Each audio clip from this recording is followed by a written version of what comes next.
taas pitkästä aikaa. Syntymäpäivät lähestyy ja tilasin Ruotsista vähän metsuritarvikkeita, joten katsotaanpa mitä paketista löytyy.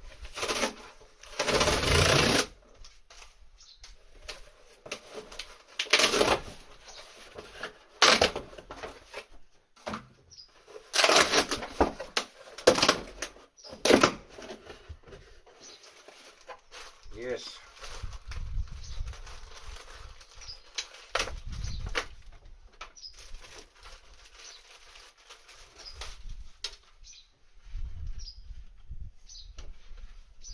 Oregonin henkselit. Nyt on aika hienon näköiset. Yes.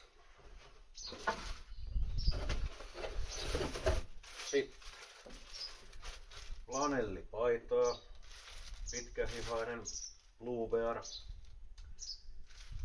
Näyttäisi olevan tämäkin aika kestävän näköistä maksua. Hyvä juttu. Sitten päätuote. Oregonin metsurihousut.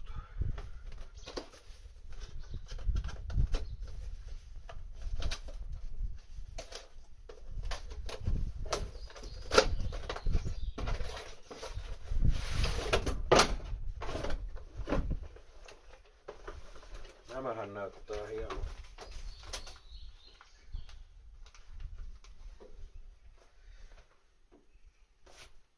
On siistin näköiset. Täällä pitäisi olla parhaimmillaan 6 kerrosta kangasta ja täällä on jopa vähän, jos menee rikki, niin voi paikata.